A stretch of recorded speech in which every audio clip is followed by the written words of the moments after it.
حالی کا کلام ان کے سامنے اصلاح کے لیے آیا تو انہوں نے حالی کو اس کے برعکس رائے دی اور کہا کہ آپ شاعری کیا کیجیے، اگر نہیں کریں گے تو آپ اپنے آپ کو ضائع کر دیں گے۔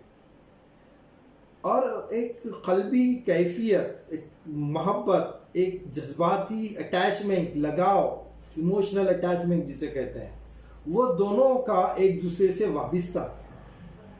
ایسے میں غالب کا دنیا سے چلے جانا یقیناً حالی کے دل کو تڑپا گیا ہوگا، اور اس کے بعد حالی نے یہ مرثیہ لکھا ہے۔ لیکن حالی جو ہے غالب کے انتقال کو قومی نقصان سے تعبیر دیتے ہیں۔ حالی کو ہم بحیثیت نظم نگاری، جدید نظم نگاری کے بانیوں کی شکل میں دیکھتے ہیں۔ انہوں نے مختلف موضوعات پر بڑے سادہ دل نشیں انداز میں مؤثر نظمیں لکھی ہیں، لیکن مرثیہ لکھنے کے لیے جو خلوص، دردمندی اور جو زبان و بیان پہ قدرت ہونا چاہیے وہ حالی میں موجود تھی۔ اب ایک رشتہ بھی تھا غالب سے، اور ان کے گزر جانے کا ایک درد بھی تھا حالی کو۔ جب غالب کا انتقال ہو گیا تو حالی نے غالب پر ایک مرثیہ لکھا تو لوگوں نے کہا کہ یقیناً حالی نے مرثیہ نگاری کا حق ادا کر دیا، یعنی زبان، درد، کیفیت، قدرت بیان، یہ جو تمام خوبیاں ہیں وہ تمام کی تمام خوبیوں کا نچوڑ ہمیں جو ہے اس مرثیہ غالب میں نظر آتا ہے۔ اس مرثیے میں ان کا فن جو ہے کافی عروج پر ہے۔ یہ مرثیہ پاکیزہ لب و لہجہ، زبان کی شیرینی اور پرخلوص جذب عقیدت کے اظہار کی بہترین مثال ہے۔ اس مرثیے میں حالی کے سماجی شعور اور قومی درد کی جھلک نمایاں ہے۔ حالی نے غالب کی موت پر اپنے ذاتی غم سے زیادہ اس قومی نقصان پر اپنے غم کا اظہار کیا ہے جو قوم کو غالب جیسے نکتہ رس شاعر، فلسفی، دانشور اور شریف انسان کی موت کی وجہ سے اٹھانا پڑا ہے۔ اس مرثیے میں انہوں نے غالب کی شخصیت کو یوں بھارا ہے، اس طریقے سے واضح کیا ہے، اس طریقے سے پیش کیا ہے کہ محسوس ہوتا ہے کہ ہندوستان کا ادبی، سماجی، تہذیبی پس منظر روشن ہو گیا ہے۔ بے انتہا عقیدت تھی حالی کو اپنے استاد غالب سے۔ جب غالب دنیا چھوڑ کر چلے گئے تو انہوں نے اپنے اس غم کو اس مرثیے کے ذریعے سے بہترین لفظوں میں ڈھال کر ہمارے سامنے پیش کیا ہے۔ وہ مرثیہ کیا ہے؟ اس مرثیے کا تو اصل نام مرثیہ غالب ہے، اور اس کے لکھنے والے خواجہ الطیف حسین علی ہیں۔ تو تقریباً 5 بندوں پر مشتمل ہے، اور ہر بند ایک الگ الگ جذبات کی عکاسی ہمارے سامنے کرتے ہیں۔ پہلا جو بند ہے اس میں غالب کے چلے جانے سے حالی کے دل کی جو کیفیت ہو گئی ہے، ان کے دل میں جو درد غالب کا بھرا ہوا ہے، اور ان کے جانے سے جذباتی طور پر وہ دنیا سے کتنا اداس ہو گئے ہیں، وہ تمام باتوں کو انہوں نے اس پہلے بند میں رکھا ہوا ہے۔ پہلا بند پڑھیں گے ہم، اس کے کچھ اشعار میں آپ کے سامنے پڑھوں گا، اس کے بعد اس کی تشریح کروں گا۔ ایک ایک بند پڑھتے جائیں گے، اس کی تشریح کرتے جائیں گے تاکہ ہمیں سمجھنے میں سہولت ہو سکے۔ میں بند پڑھ رہا ہوں، آپ بغور مطالعہ کیجئے۔ میں انشاءاللہ اس کی تشریح کے بعد آپ کے سامنے پیش کروں گا۔ اس کے باوجود بھی اگر کوئی بند، کوئی شعر یا کسی شعر کے معنی آپ کو سمجھ میں نہیں آتے ہیں تو آپ بذات خود میرے پرسنل نمبر پر مجھے کانٹیکٹ کیجئے۔ انشاءاللہ اثر نو میں آپ کی جو بھی تکلیف ہے، جو بھی نقطہ آپ کو سمجھ میں نہیں آیا، پھر میں اس کو سمجھانے کی کوشش کروں گا۔ چلیے ہم بند پڑھتے ہیں۔ اس مرثیے کا پہلا بند ہے یہ: کیا کہوں حال درد پنہانی، وقت کو تا قصہ طولانی، عیش دنیا سے ہو گیا دل سرد، دیکھ کر رنگ عالم فانی، کچھ نہیں جز طلسم خواب و خیال، کچھ نہیں جز طلسم خواب و خیال، گوش فقر و بزم سلطانی، ہے سراسر فریب وہم و گما، ہے سراسر فریب وہم وہ گما، تاج فخفور وہ تخت قافانی، بے حقیقت ہے شکل موج سراب، بے حقیقت ہے شکل موج سراب، جام جمشید وہ راہ ریحانی، لفظ محمل ہے نطق عرابی، حرف باطل ہے عقل یونانی، ایک دھوکہ ہے لحن داؤدی، ایک تماشا ہے حسن کنعانی، نہ کروں تشنگی میں تر لب خشک، نہ کروں تشنگی میں ترے لب خشک، چشم خضر کا ہو گر پانی، چشم خضر کا ہو گر پانی، لونا ایک مشت خاک کے بدلے، لونا ایک مشت خاک کے بدلے، گر ملے خاتمِ سلیمانی، بحر ہستی بجز سراب نہیں، چشم زندگی میں آب نہیں، بحر ہستی بجز سراب نہیں، چشم زندگی میں آب نہیں۔ یہ ایک مرثیہ ختم ہوا، 10 اشعار پر ایک بند تھا یہ۔ اب میں ایک ایک مصرع پڑھتے جاؤں گا اور اس کی تشریح آپ کو سمجھاؤں گا۔ پنہانی یہ لفظ جو ہے اس کے معنی ہوتے ہیں چھپا ہوا، اور غالب کے چلے جانے سے شاعر کو، مرثیہ نگار کو بے انتہا غم ہے، اور وہ غم ان کے دل میں چھپا ہوا ہے، دل غم سے بھرا ہوا ہے، دل میں غم بہت زیادہ سمایا ہوا ہے۔ کیوں سمایا ہوا ہے؟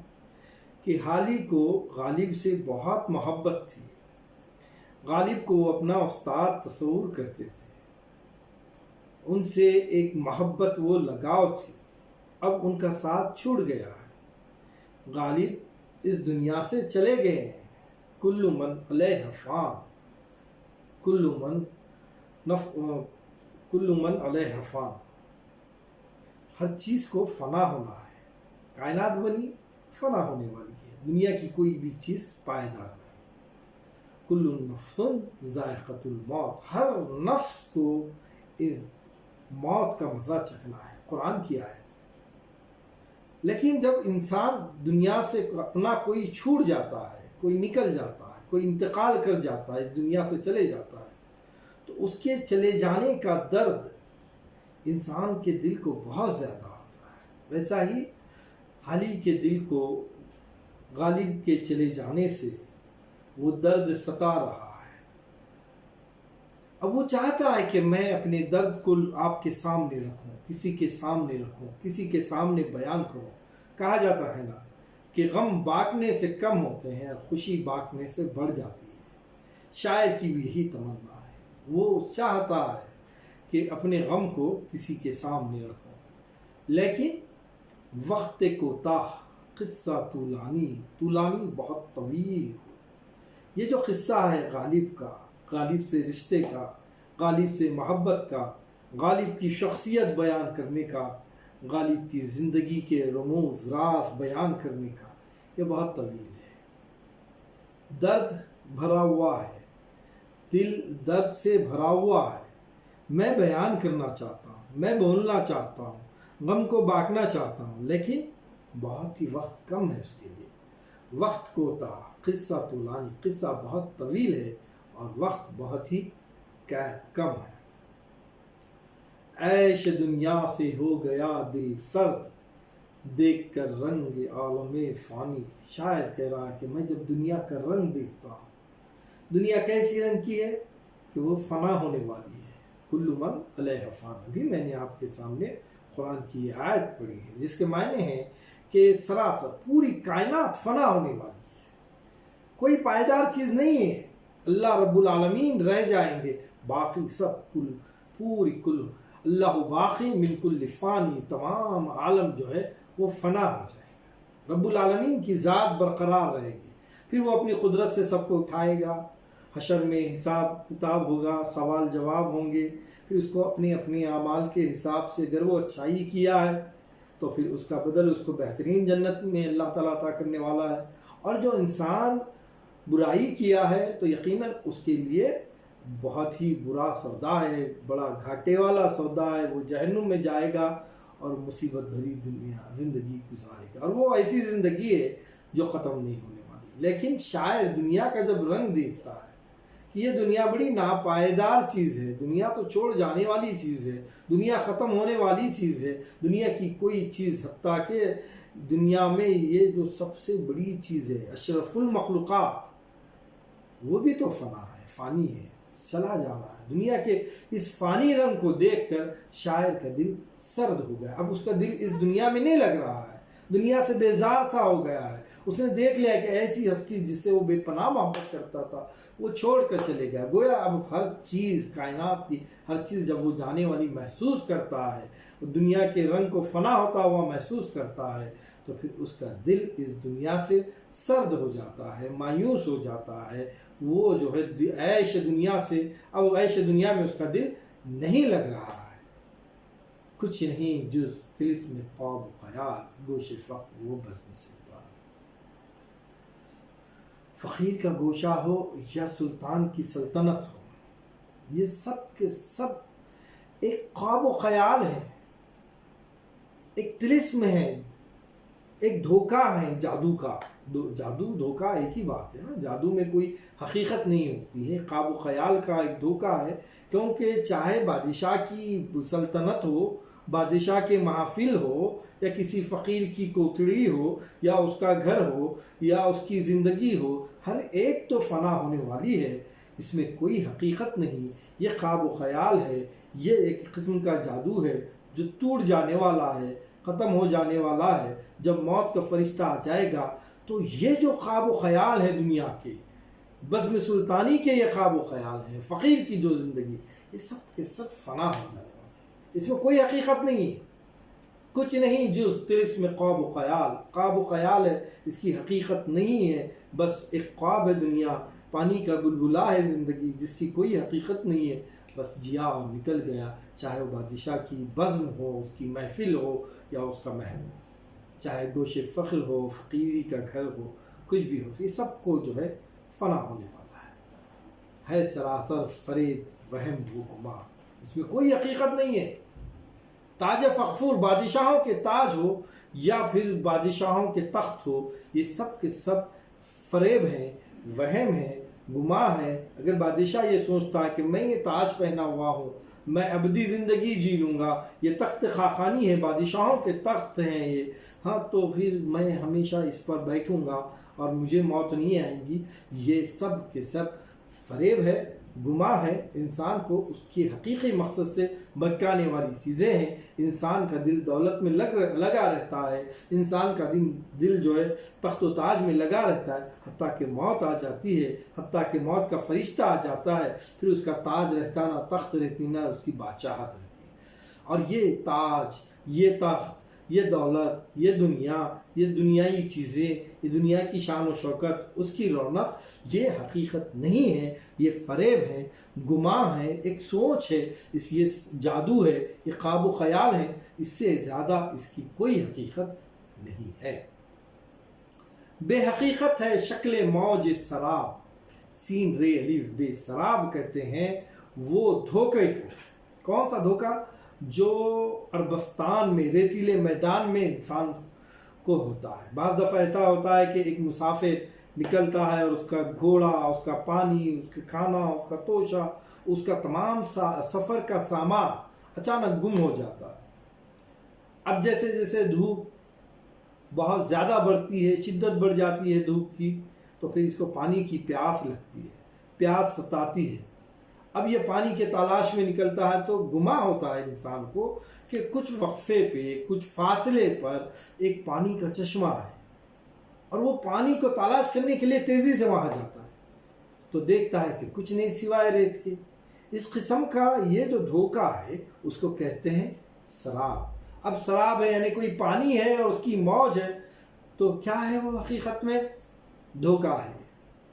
کوئی پانی کی موج نظر آ رہی ہے کسی پیاسے کو ریت کے میدان میں، تو وہ صرف سراب ہے، اس کی کوئی حقیقت نہیں۔ چاہے جام جمشید ہو، وہ راہ ریحانی ہو، جام جمشید سے مراد کسی ایران کے بادشاہ کے پاس ایک جام تھا جس میں وہ پوری دنیا کو اس میں دیکھتا تھا.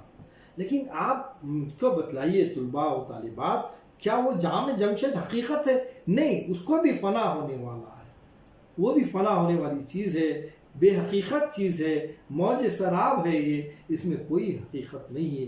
چاہے وہ لفظ ہو عربی کے، وہ عربی جس کو اپنی زبان پر بہت فخر ہے، وہ کہتے ہیں عرب کہ جب ہم بولنا شروع کرتے ہیں تو اس وقت ساری دنیا گونگی ہو جاتی ہے. لفظ محمل، تمام لفظ بیکار ہیں اس نطق عربی کے سامنے.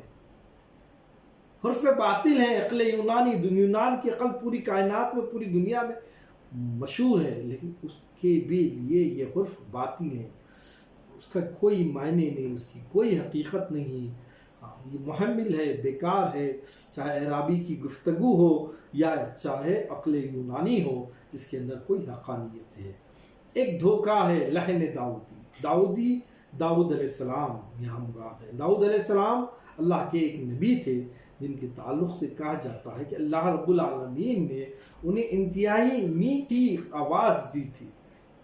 جب وہ کوئی کلام اللہ کا پڑھتے تو اس وقت ان کی آواز سے لوگ شجر، حجر اور پتہ نہیں پرندے تک جو ہے آپ کے قریب آنے کی کوشش کرتے تھے، رک جاتے تھے، تھم جاتے تھے. لیکن بتائیے، کیا یہ آواز بھی حقیقت ہے؟ کیا وہ دیر پا ہے؟ کیا وہ دنیا میں قائم رہی؟ نہیں، وہ بھی ختم ہوگی. کل نفس ذائقۃ الموت. داؤد علیہ السلام چلے گئے، ان کی آواز چلے گئی. داؤد علیہ السلام زمین کے آڑے ہو گئے، چلے گئے، دنیا سے پردہ فرما گئے، تو ان کی آواز بھی دنیا سے چلے گی. یہ دھوکہ ہے، یہ بھی لہن. اس لہن میں، اس آواز میں، اس ترنم میں، اس مٹھاس میں کوئی بھی حقیقت نہیں ہے. کنانی کہتے ہیں انگوٹی کو. ایک تماشا ہے، کنانی کہتے ہیں، کنان ایک شہر کا نام ہے جو یوسف علیہ السلام جہاں پر پیدا ہوئے تھے. اور یوسف علیہ السلام کا حسن تو پوری دنیا میں مشہور ہے. قرآن شریف میں بھی ان کا تذکرہ آیا ہے، وہ بھی اللہ کے نبی ہے اور بے انتہا خوبصورت تھے.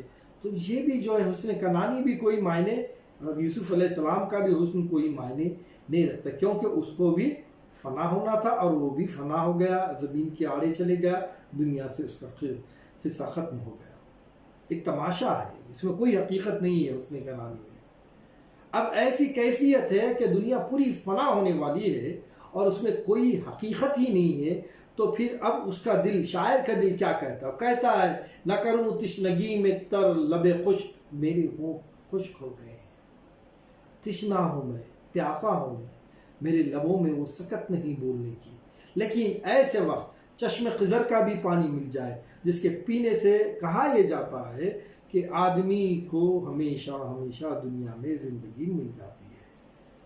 لیکن اگر ایسا بھی پانی پی لیں تو پتہ ہے کہ اس کے بھی بعد، یعنی جب ایک وقفہ ہو جائے گا، جب سور پھونکا جائے گا، جب قیامت آ جائے گی، تو پھر خضر بھی ختم ہو جانے والا ہے.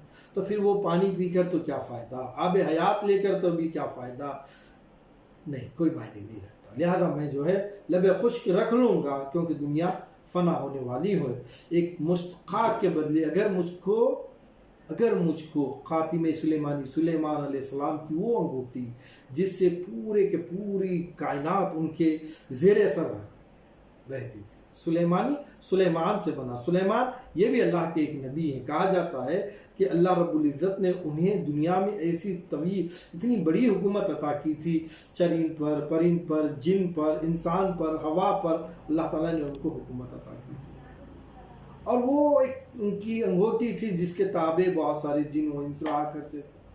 اگر مل جائے اس ایک مشت خاک کے بدلے، اس شخصیت کے بدلے مجھ کو یہ انگوٹھی، اگر ملے خاتم سلیمانی، تو میں نہیں لوں گا.